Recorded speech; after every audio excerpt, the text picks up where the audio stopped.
اے ایمان والو مکمل دائرہ اسلام میں داخل ہو جاؤ، شیطان کے نقش قدم پر نہ چلو، بے شک شیطان تمہارا کھلا ہوا دشمن ہے۔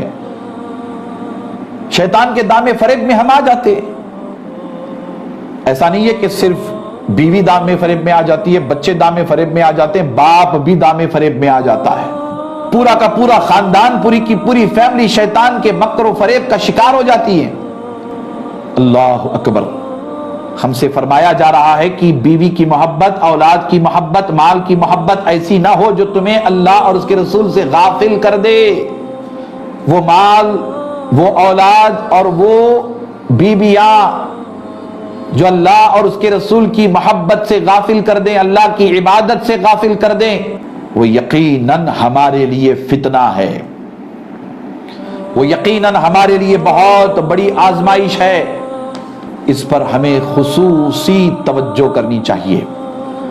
ہم اتنی تو عقل رکھتے ہی ہیں اور اتنا تو ہمیں سمجھنا چاہیے کہ مال اور اولاد کی، بیوی بچوں کی محبت، مثال دے رہا ہوں آپ کو کہ اگر نماز کی ادائیگی میں رکاوٹ بنے، سمجھ لیں کہ وہ فتنہ ہے اور آپ غلط راستے پہ چل پڑے ہو۔ مجھے اکثر لوگ سناتے رہتے ہیں کہ فلاں صاحب کاروبار میں اتنے مصروف ہو گئے کہ انہیں نماز کے لیے وقت نہیں ملتا، وہ اپنا دکان چھوڑ کر کے مسجد میں نہیں آتے یا نماز ادا کرنے کے لیے وقت نہیں نکال پاتے، کاروبار میں اتنا بیزی ہو گئے، تجارت میں، بزنس میں اتنا بیزی ہو گئے۔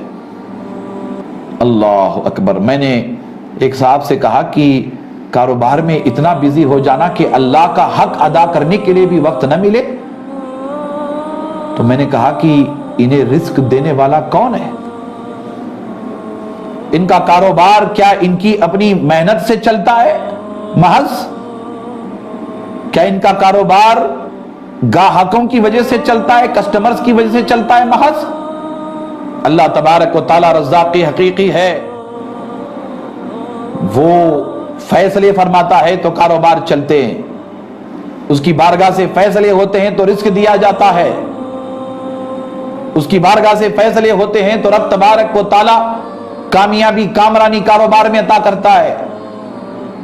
اللہ تبارک و تعالیٰ کا حق چھوڑ کر کے اگر ہم یہ تصور کریں کہ کسٹمرز کی ذریعہ ہمارا کاروبار چل رہا ہے تو سمجھ لیں کہ آپ شیطان کی مکر و فریب کا شکار ہو گئے۔ کسٹمرز کو بھیجنے والا بھی اللہ، گاہکوں کو بھیجنے والا بھی اللہ، کاروبار میں خیر و برکت دینے والا بھی اللہ۔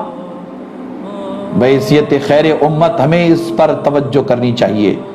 اگر ہم ایسا مال کماتے ہیں تو یہ مال ہمارے لیے یقیناً فتنے کا باعث بنے گا۔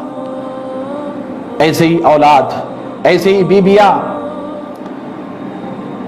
اولاد کے حقوق بلا شبہ ادا کرنے چاہیے، بیویوں کے حقوق بلا شبہ ادا کرنی چاہیے۔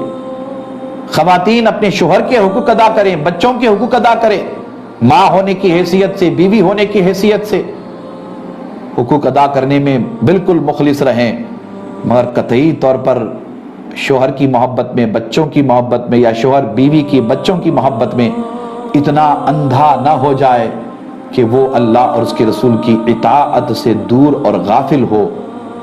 ایسی اولاد، ایسی بیویاں یقیناً فتنے کا باعث بنے گی۔